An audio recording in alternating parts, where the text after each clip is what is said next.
Let's get this out of the way. Americans write center like this. The British write it like this. And Canadians typically use it like this because this is correct for us. But sometimes when you're feeling a little risky, a little frisky, it just feels right to use this one. With Growing Together, we have a brand new community lot, recreation centers. This is a great lot to include within your communities because it can become the community hub. However, I wasn't a fan of the recreation center that came with Growing Together, so come along with me as I build a brand new one. And yes, I am totally basing this off of one I've been to before in real life. Maybe I'll throw in some photos. One of the biggest pitfalls of the rec center was that there wasn't any private rooms for get-togethers. You had to host your event out in the main area. That felt wrong to me, especially since all of the bigger rec centers I've ever been to in real life, if you wanted to host an event there, you had to rent out a party room. So with that being said, I wanted to make sure I included several rooms for this build and kind of theme them differently. If you're going to have a sit-down meal type thing, then you could rent out this room. If you wanted a very themed color scheme, then this would be it. If the party was for children or teens, then you'd probably host it here.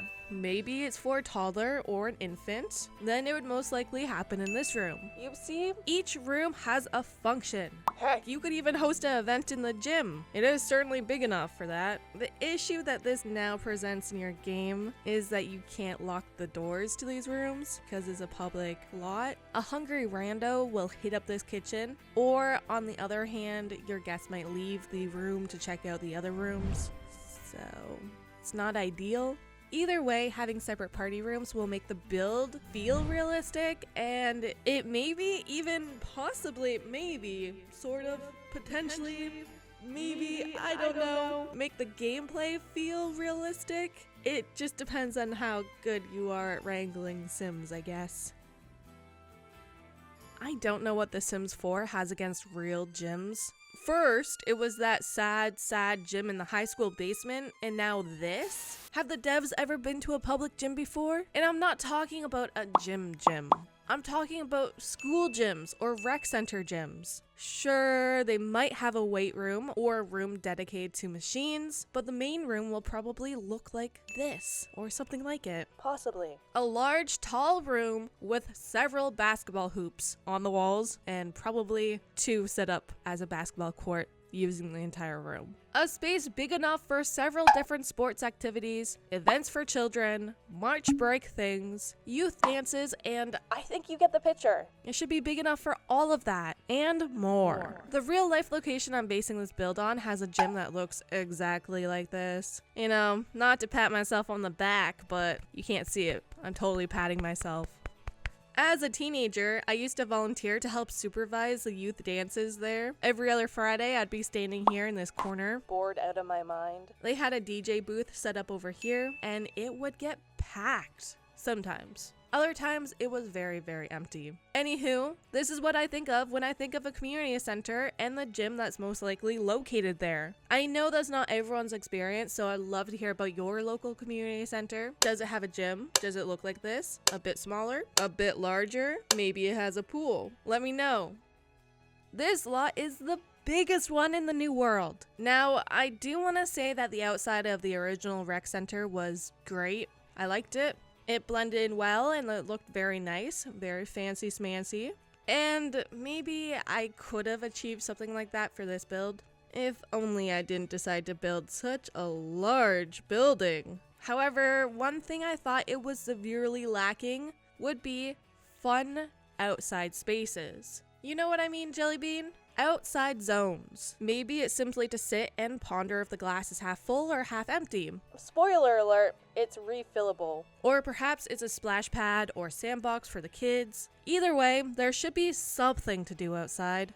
For my build here, I wanted to make this look like a little play park. Unfortunately, like I said before, the actual building is very, very large, so it didn't leave me a lot of space for this. I was determined though. I was able to get this little area, which is pretty true to real life. The real place has a cute little wooden bench here with a bear carved into it. And I did manage to get this sandbox in right here. I feel like it looks okay. Maybe it's a bit of a tight squeeze, but oh well. Should I have left the treehouse here? I was debating whether or not to have the treehouse because I think it's adorable. Imagine having a rec center with a treehouse on the lot. That would have been my dream come true as a child. But the spacing for this wasn't it. There was no space for it. Small community centers definitely don't have this. However, if you got a big lot and the ability to do whatever you want, might as well include a large library and free up another lot somewhere else. Plus, the community center I'm recreating has a massive library since the building was made to replace the tiny local library that used to be on the land before.